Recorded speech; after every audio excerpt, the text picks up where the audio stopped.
আমার কথা বলার ক্ষমতা নেই। কত দিন রাত আমি একটানা ঘুমাইনি, আর সারা রাত এক ফোঁটা ঘুমাইনি। সকালবেলা ফজরের নামাজ পড়ে ঘুমানোর চেষ্টা করেছি, তাও ঘুম আসেনি। আমি কি কথা বলবো, কোনো ভাষা নেই আমার জানা নেই। তো আমি আজ চাকরি জীবনের প্রায় 27টি বছর পূর্ণ করতে পেরে আমি মহান রবের দরবারে শুকরিয়া আদায় করে বলছি আলহামদুলিল্লাহ। কতবার মনে হয়েছে আমি এই বুঝি চলে গেলাম, আর আবার জেলে যেতে হলো, আমার মৃত্যু নিশ্চিত হয়ে গেছে, আমি জেনেছি। তারপরেও আমি চিন্তা করতে পারলাম আমি কি ওই 31 তারিখ পর্যন্ত যেতে পারবো। মহান রব বললেন হ্যাঁ তুমি পারবা। আমি সে রবের কাছে শুকরিয়া আদায় করি ভাই আলহামদুলিল্লাহ। বন্ধুগণ, আমার সম্পর্কে যত সফলতা, আমার সম্পর্কে আপনাদের যত প্রশংসা আপনারা শুনেছেন, আপনাদের হৃদয় উজাড় করে বলেছেন, আমি তার যোগ্য নই। আজকে যশোর জেলায় বারবার শ্রেষ্ঠতার অধিকারী জীবনগাছার খ্যাতনামা প্রতিষ্ঠান বিদ্যাপীঠ, যে বিদ্যাপীঠে ভর্তি হওয়ার জন্য কেউ বলে আমি আত্মহত্যা করবো স্যার আমি যদি আমার ছেলেটাকে ভর্তি না করেন। একজন তরকারি বিক্রেতা বলছে স্যার 20 বছর ধরে তরকারি কেনেন, আজ আমার ছেলেটা ভর্তি হতে পারবে না স্যার, আমার দোকানে পা জড়িয়ে ধরেছে। এখানে আমি ছাত্রদেরকে বললাম স্যার কী করবো বলেন। সেই খ্যাতনামা বিদ্যাপীঠ এর বিদায়ী প্রধান শিক্ষক হিসেবে আমার এই সংবর্ধনার সবাই উপস্থিত আছেন।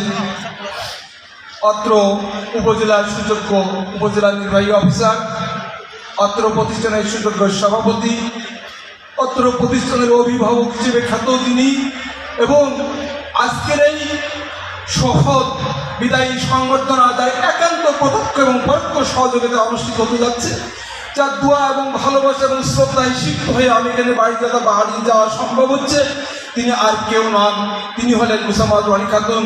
আমাদের সকলের শ্রদ্ধাবাদন, চিকরগাছাবাসীর সকলের শ্রদ্ধাবাদন সম্মানিত চিকরগাছা উপজেলা নির্বাহী অফিসার মহোদয়। স্যারের জন্য কোনো দোয়া আমি কোনো ধন্যবাদ দেবো না স্যারকে। আমি বলি হে রব, আমার এই গোটা দিন জীবনে যে একটি ভালো কাজও তোমার কাছে কবুল হয়ে থাকে, সেই ভালো কাজটি যত পূর্ণ আছে তার বিনিময়ে সবটুকু স্যারের জন্য উৎসর্গ করে দিলাম। হে আল্লাহ, তুমি তাকে ইহকালীন জীবনের কর্মজীবনের প্রতিটি পদে পদে তাকে এমন সাফল্য দিও, এমন পরকালীন জীবনে তুমি সাফল্যের শিকার দিও, যাতে তিনি মহান আল্লাহ সন্তুষ্টি অর্জন করে যেতে পারেন। এই দোয়া করেই আমি আমার খুব সংক্ষেপে কথা বলি। সম্মানিত উপস্থিতি, আমি শোক প্রকাশ করছি এই বিদ্যালয় থেকে আমার সময় এবং অতীতে যে সমস্ত শিক্ষক মণ্ডলী ইন্তেকাল করেছেন তাদের সকলের রুহের মাগফিরাত কামনা করছি। বিশেষ করে এই বিদ্যালয়টি প্রতিষ্ঠার পিছনে তার অত্যন্ত পরিশ্রম ঘাম ছিল সেই হাজী বদরুদ্দিন, মরহুম হাজী বদরুদ্দিন রহমতুল্লাহ। তিনি একদিকে ছিলেন সংগঠক, অন্যদিকে ছিলেন প্রতিষ্ঠাতা। তারই হাত ধরে এই জীবনগাছা হাই মাদ্রাসাটি প্রতিষ্ঠিত হয়। পরবর্তীতে এটি আলাদা হয়ে হাই মাদ্রাসা হয়ে যায় এবং এটি তখন জীবনগাছা বিএম হাই স্কুল নামকরণ হয় 1961 সালে। তারপরে এটি এই বিএম হাই স্কুল হিসেবে পরিচিতি লাভ পায়। পরবর্তীতে সরকার এই বিএম হাই স্কুলের পূর্ণ অর্থ করার জন্য আমাদের যখন নির্দেশ দিল, তখন আমরা জীবনগাছা বদরুদ্দিন মুসলিম হাই স্কুল নামে আমাদের সাইনবোর্ড টাঙিয়ে দিলাম। ওনার নামে এই প্রতিষ্ঠানটি, উনি ওই কবরের উনি এই স্কুলের পাশে কবরে সাহিত্য আছেন। আল্লাহ পাক ওনাকে জান্নাতুল ফেরদাউস দান করেন। তিনি 1963 সালে তিনি হজ করেছিলেন, আল্লাহ মানুষ ছিলেন।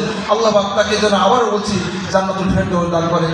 অসংখ্য মানুষের কথা বলতে পারি, কিন্তু বলা তো সম্ভব নয়। একজন ব্যক্তির কথা আমাকে বলতেই হয়। এই স্কুলের মশিয়া স্যার যিনি ছিলেন, তার সম্পর্কে একটা কথা না বলতে হয়। আমি যখন স্কুলে আসতাম চোখের পানি ফেলতে ফেলতে যেতাম স্যার, আমার পক্ষে কিন্তু সম্ভব নয়।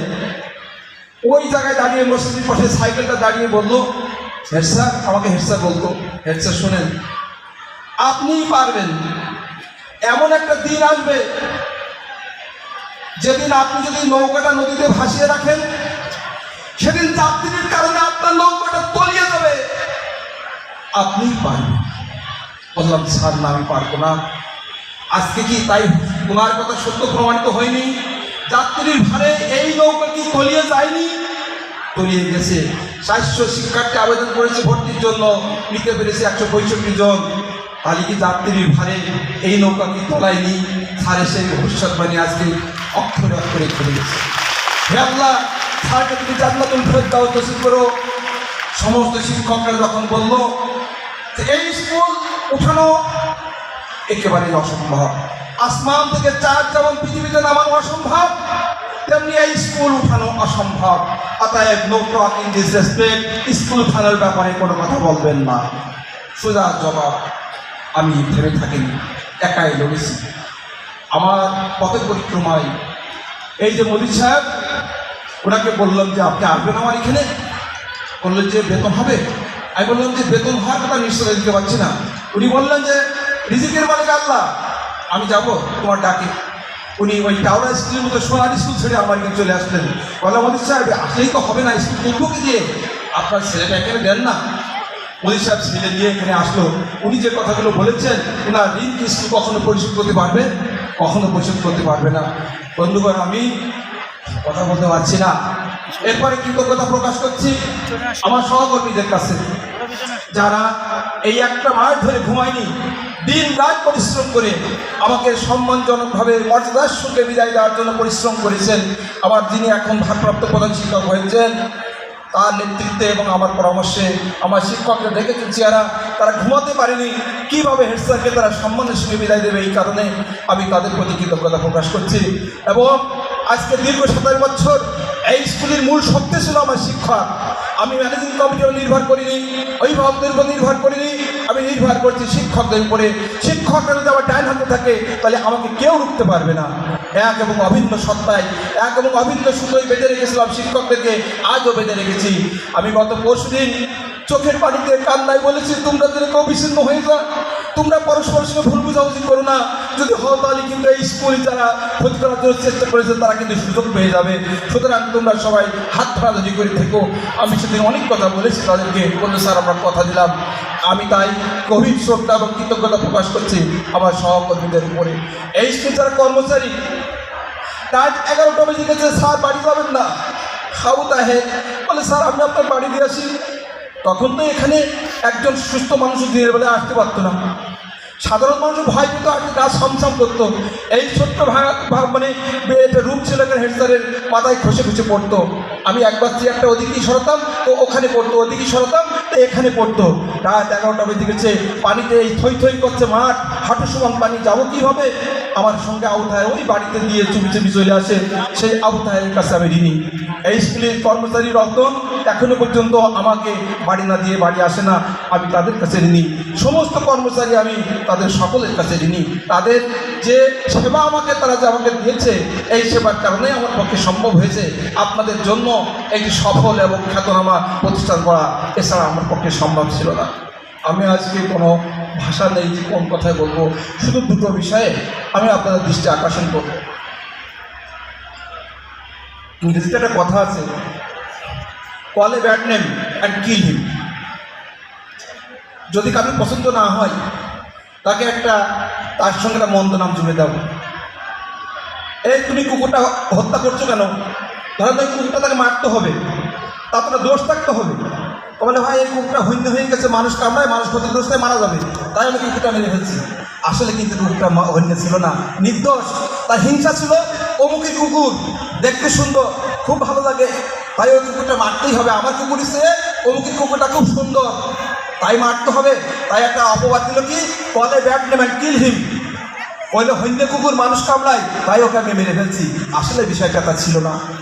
বন্ধুগণ, দীর্ঘ 27 বছরের পথে পরিক্রমায় আমি কোনো রাজনৈতিক বিষয়ের সঙ্গে সংশ্লিষ্ট ছিলাম না। যখনই কারো স্বার্থাঘাত লেগেছে তখনই আমার লেবাসকে তারা রাজনীতিতে নিয়ে গেছে, নিয়ে যে আমার উপরে ট্যাগ দিয়ে আমার উপরে যাওয়া মানসিক অত্যাচার করেছে, তা আমি যদি বলতে যাই কত শত ঘন্টা লাগবে তা ঠিক নেই। তাই বলছি, যখনই কারো স্বার্থাঘাত লেগেছে তখনই সেটা অপবাদ তৈরি করেছে। এইভাবে করতে করতে 27টি বছর আমাকে নিদ্রাহীন করে দিয়েছে। এই 27 বছরে আমি 27টা দিনও ঠিক মতো ঘুমাতে পারিনি, 27টা দিনও ঘুমাতে পারিনি। কত এমপি মন্ত্রী থেকে শুরু করে, কত নেতৃবৃন্দ শুরু করে আমাকে একটা সেকেন্ড বিশ্রাম দেয়নি। এই ডান পাশের বিল্ডিংটা দেখছেন, এই বিল্ডিংটা আমার অপরাধ ছিল। উইদাউট কনসেন্ট অফ এমপি আমি কেন এমপির কনসেন্ট ছাড়া বিল্ডিং নিয়ে আসলাম? এই অপরাধের বিল্ডিংটা কেটে নিয়ে যেয়ে আর একটা স্কুলে দেওয়া হলো। আমি জানতে পেরে ঢাকায় চলে গেলাম সচিব সৌরভ স্যারের কাছে। বললাম স্যার ইওর অনার, আমার বিল্ডিংটা তো কেটে নিয়ে চলে গেছে। দাঁড়ান, এমপি সাহেব আসেন, দেখা করেন, আপনি কেন বিল্ডিং কাটলেন? বলে যে আমার কনসেশনাল বিল্ডিং হয় কী করে? বলে যে আমি দিয়েছি বিল্ডিং। সুতরাং সেই বিল্ডিং আবার উনি ফেরত দিতে বাধ্য হলেন। এসেই আমার বিরুদ্ধে মিটিং ডাকা হলো। এই ক্ষেত্রে সমস্ত শক্তি বলা হলো যে আপনি কি দেখে প্রেসিডেন্ট, এত ক্ষমতা আপনার, বিল্ডিংকে নিয়ে গেলেন। ছিলাম শেষ পর্যন্ত সেই বিল্ডিং আমি আনলাম ঠিকই, বিল্ডিং 5 বছরের মধ্যে করতে দিল না, তাকে দিলই না। শেষ পর্যন্ত আমি অনেক কথা পায়ে ধরেছি যশোরে, যে আমার একটু অনুমতি দেন, আমার ছেলেরা বসতে পারে না, দেয়নি। যেদিন জানতে পারলাম নমিনেশন হচ্ছে না, তারপর দিন কন্ট্রাক্টরকে ডেকে বললাম বিল্ডিং শুরু করো। এই সেই বিল্ডিং, সেই অত্যাচারের কাহিনী বলা যাবে না। বন্ধুগণ আমাকে বলে আমি দুর্নীতি করি, দুটো উদাহরণ দিয়ে চলে যাচ্ছি। এই স্কুলে এসেছিলাম তখন কি অর্থ ছিল?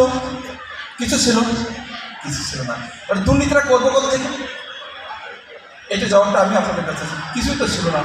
10 বছর যে বেতন পাইছি সেই বেতনটা কোনোদিন বাড়িতে নিয়ে যেতে পারিনি। পার্শ্ববর্তী স্কুল যত সবচেয়ে ভালো ভালো স্কুল, সেখানে ছেলে মেয়ে চলে যায়, ওদেরকে ফেরাবো কী করে? আমার সঙ্গে সেকেন্ড স্যার ছিলেন তখন, তার আগে মনীষ স্যার ছিলেন। বলেছি তোমার ড্রেস কিনে দেবো, তোমার বই কিনে দেবো, সব কিনে দেবো, কে দেবে আমাকে টাকা? আমি নিজের সেই বেতন থেকে খরচ করতে করতে করতে করতে এইভাবে ছেলে মেয়েদের নিয়ে এসে আপনারা সব শুনেছে, ওদিকে আমি যাচ্ছি না। বন্ধুগণ আমি শুধু এতটুকুই বলবো, হে আল্লাহ তোমাকে সাক্ষী রেখে বলছি, এত সারে এই স্কুলের কোনো একটি টাকাও আমি আত্মসাৎ করিনি।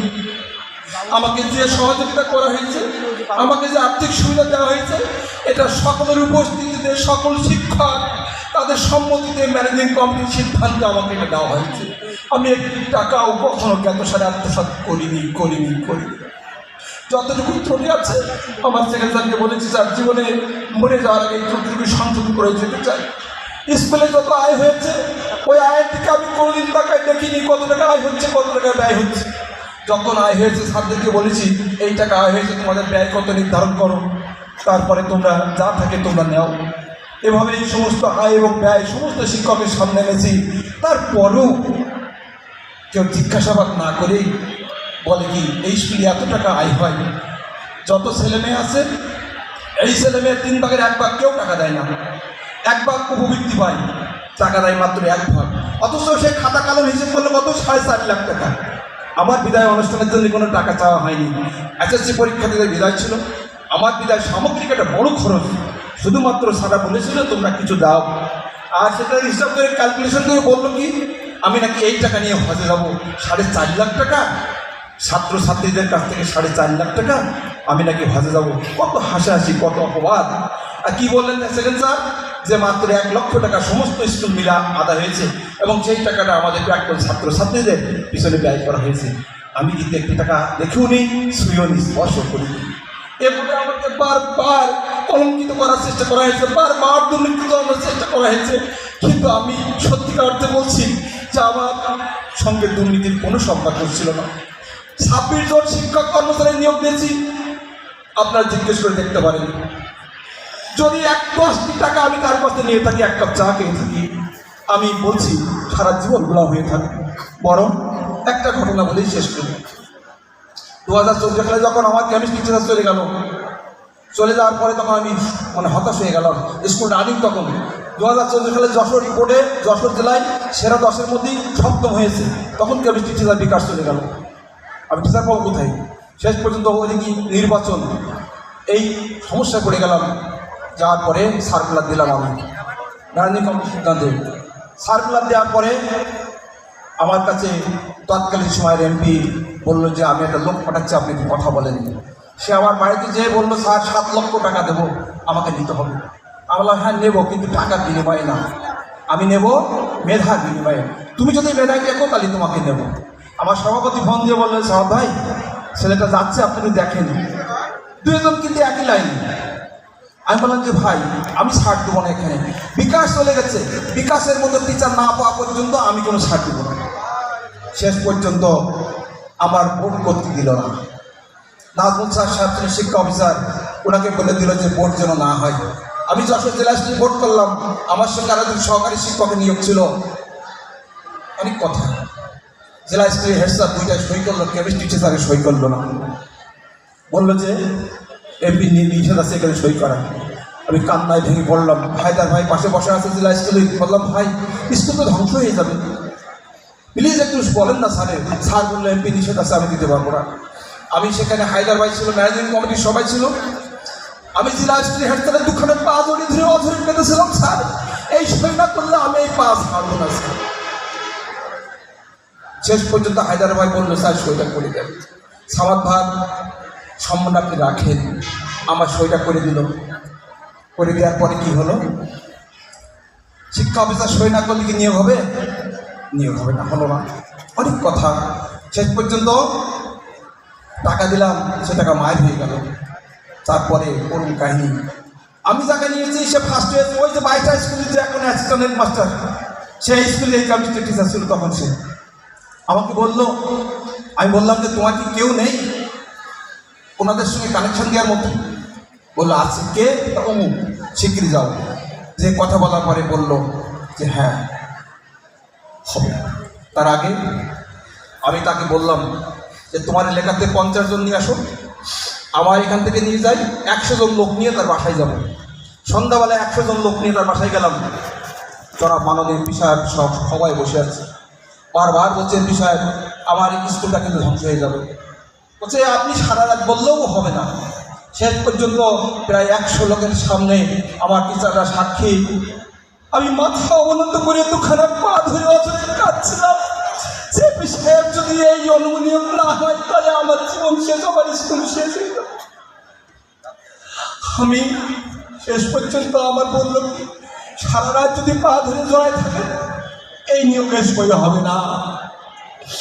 আমি চোখের পানি ফেলতে ফেলতে তখন বেনজিরকে বললাম চলো বাড়ি যাই, চলো বাড়ি যাই। বাড়ি যাওয়ার পরে ওই ছেলেকে বললাম তোমার কেউ নেই? তাহলে হ্যাঁ স্যার। শেষ পর্যন্ত বললো স্যার 2 লাখ টাকা চাই। ঠিক আছে আমি দেবো। বলে স্যার আমি তো 1 লাখের বেশি দিতে পারবো না স্যার। তাহলে তুমি আসো না, আমি তোমার আর 1 লাখ টাকা দেবো। আমি শিক্ষক পর্ষদের মিটিংয়ে বসলাম, বসে বললাম যে এই স্কুল বাঁচাতে হলে এখন আমার কেমিস্ট্রি টিচার দরকার। বললো স্যার আমাদের ফান্ডে মাত্র 50,000 টাকা আছে। তাহলে ইয়েস আমি আর 50,000 টাকা দিচ্ছি। আমি ব্যক্তিগতভাবে ধার কর্য করে আর 50,000 দিয়ে স্কুল ফান্ডে 50,000 নিয়ে আমি 1 লক্ষ টাকা ওই ছেলেকে কম্পেনসেশন দিয়ে আমি 2 লক্ষ টাকা দিয়ে আমি ওই শিক্ষক নিয়োগ দিয়েছিলাম। সেই শিক্ষক চলে গেছে 6 বছর পরে আমাকে কাঁদিয়ে। বন্ধুগণ এই যদি দুর্নীতি হয় আমাকে কিচ্ছু বলার নেই। যাওয়ার সময় বলেছিলাম বন্ধু তুমি 50,000 টাকা দিয়ে দাও, না এনওসি দেবো না। আমি খুব কষ্ট পেয়েছিলাম। 20,000 টাকা দিয়ে আমার বললো স্যার 20,000 টাকা নেন।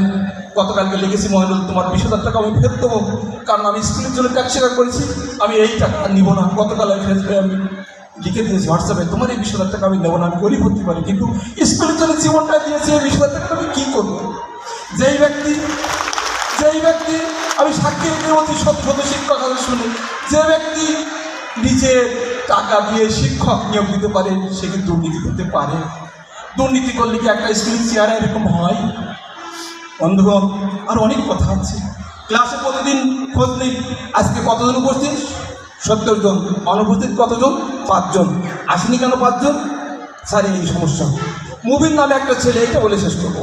মুবিন নামে একটা ছেলে মদিনাপুর ভিতরতে বাড়ি, বড় স্বপ্ন বিএম স্কুলে দিলে আমার সাথে ডাক্তার হবে, তাই এখানে ভর্তি করেছি।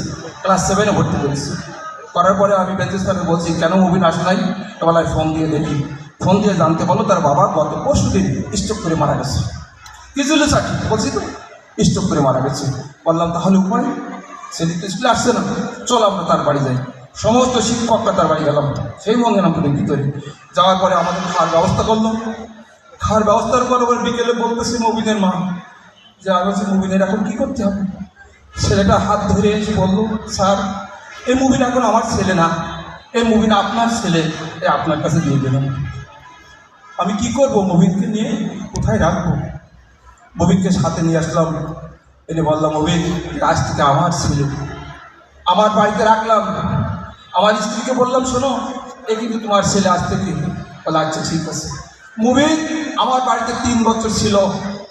3 বছর থাকার পরে এক আত্মীয় বাড়িতে এসএসসি পরীক্ষা দিয়ে সে এখন রাজশাহী মেডিকেল কলেজে এখন ডাক্তার।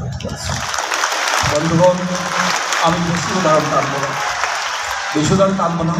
ইতিহাস একদিন সত্য, একদিন সত্য ইতিহাস সামনে আসবে।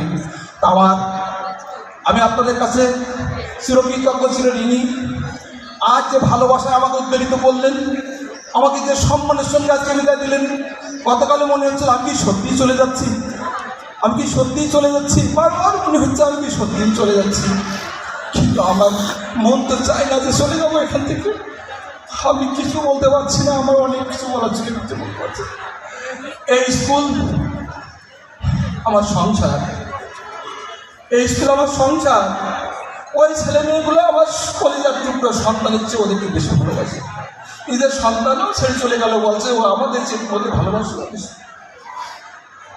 এই স্কুলের গায়ে কেউ কালি দিলে আমার কলেজে আঘাত লাগে। সকাল থেকে ওই 8-10টা পর্যন্ত ঘুরে ঘুরে দেখি কোথাও কোনো সমস্যা আছে কিনা, তারপরে বাড়ি যাই। বন্ধুগণ, আজ আর আমি কোনো কথা বলবো না। আমার আপনাদের কাছে দোয়া চাচ্ছি। আমার ছাত্র ডাক্তার আশিকুর রহমান, ক্যান্সার বিশেষজ্ঞ, সে Mymensingh medical college associate professor, সে আমার বাসায় গিয়েছিল দেখতে আমাকে। আমার যে কঠিন অসুখ হয়েছে, এই অসুখটা আজ পর্যন্ত কোনো ডাক্তার নির্মূল করতে পারেনি। তারা বলেছে 1-2 মাস আগে এবার গিয়েছিলাম, ডাক্তার বললো যে এমন কোনো অসুখ হয়নি, কিন্তু দুরারোগ্য ব্যাধি, আমার দেহের সমস্ত হাড়গুলো সব শুকায় যাচ্ছে। আমি এ পর্যন্ত 100 বিশেষজ্ঞ ডাক্তার দেখাচ্ছি, বলে মানসিক আঘাত, দুশ্চিন্তা এই সমস্যা হয়েছে, এর থেকে উত্তর দেবার উপায় আমাদের জানা নেই। আমার আশিকুর বলতে চান, এশিয়া মহাদেশের সব থেকে বড় ডাক্তার আতিকুল হককে দেখানো সিরিয়াল দিয়েছে, আপনি আসেন 29 তারিখে। 1 বছর তার সিরিয়াল পাওয়া যায় না। আমি বললাম আতিকুল যেতে পারবো না, আসবো। বললো স্যার আগামী 1 তারিখের পরের থেকে আপনার সিরিয়াল দেবো, দেশের চিকিৎসা না হলে বিদেশে নিয়ে যাবো। সেখানে সমস্ত প্রাক্তন ছাত্র যারা এমএলএ স্কুল ছিল তারা চেষ্টা করছে আমাকে দেশে বিদেশে যেখানে হোক নিয়ে যাওয়ার স্বপ্ন দেখছে। আপনারা 2 হাত ধরে আল্লাহর কাছে দোয়া করেছে, আল্লাহ আমি যে এই হাত দিয়ে জীবনে কারোর কোনো ক্ষতি করিনি, কারোর কোনো ক্ষতি করিনি। এসেছিলাম একা, যাচ্ছি একা।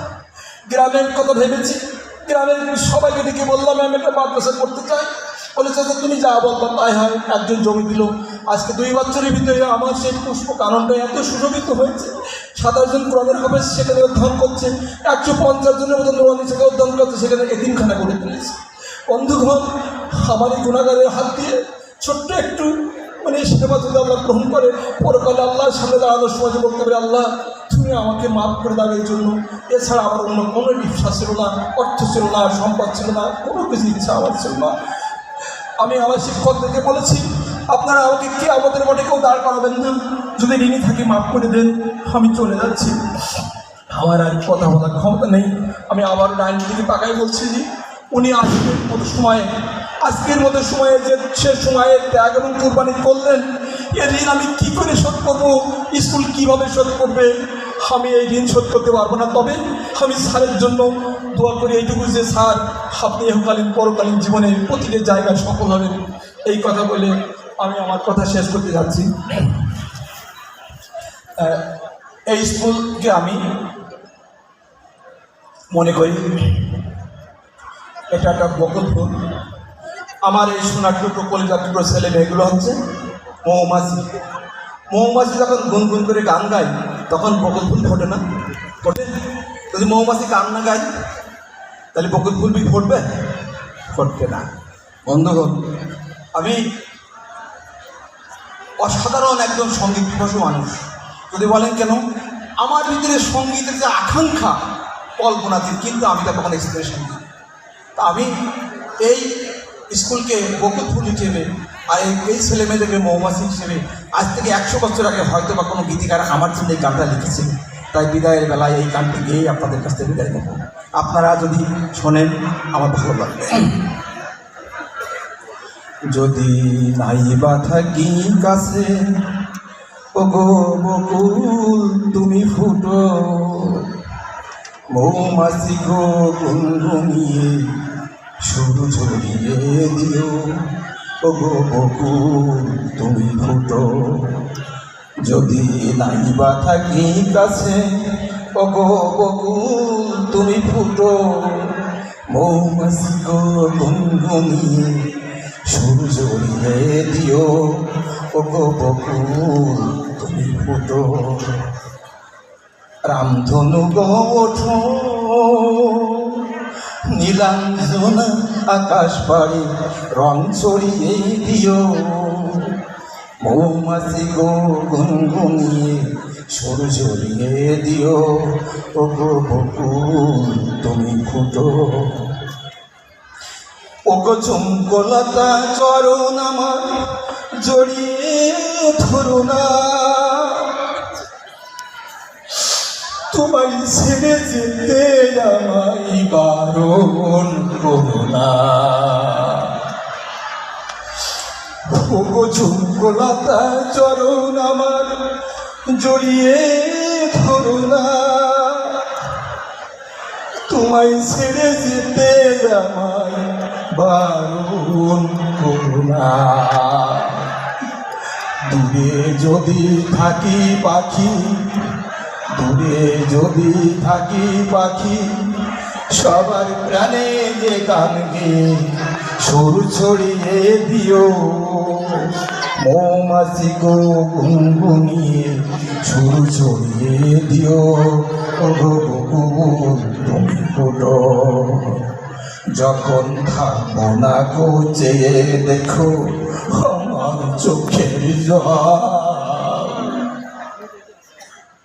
পদ্ম পাতাই শিশির হয়ে করছি টলমল, যখন থাকবো না গো চেয়ে দেখো আমার চোখের জল, পদ্ম পাতাই শিশির হয়ে করছি টলমল, তোমরা ছিলে সুখে দুঃখে সবাই সাথী মোর, কথা দিলাম খুলবো না গো এই যে রাখি ডোর, তোমরা ছিলে সুখে দুঃখে সবাই সাথী মোর, কথা দিলাম খুলবো না গো এই যে রাখি ডোর, বাতাস তুমি বয়ে গিয়ে, বাতাস তুমি বয়ে গিয়ে সবার খবর দিয়ে আমার মন ভরিয়ে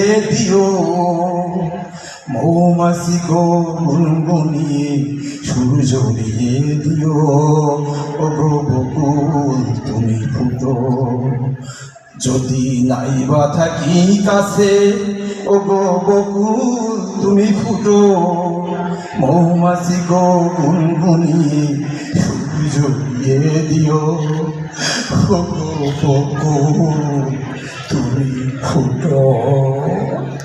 প্রিয় জীবনবাসী, আমি যত অন্যায় করেছি আমাকে মাফ করে দিও, আমি সবাইকে খুশি করতে পারিনি, আমার অনেক ভুল ত্রুটি আছে, তোমাদের একটু হাত ধরে ক্ষমা চেয়ে হে আল্লাহ হে রব তোমাকে সাক্ষী রেখে বলছি, আমি স্পন্দিত দায়িত্ব নিয়েছিলাম, সেটি পালনের জন্য আমি সাধ্যাতির চেষ্টা করেছি, আপনারা একটু সাক্ষ্যদাতা হিসেবে মনে করেন সঠিক করেছি, আল্লাহকে একটু হাত তুলে দেখিয়ে বলুন যে হে আল্লাহ আমি আমার সাপদ অর্পিত দায়িত্ব সাধ্যমতো পালন করার চেষ্টা করেছি, সবাই দুহাত তুলে আল্লাহকে দেখান, আল্লাহ যেন কিয়ামতের জন্য আমার হবে না।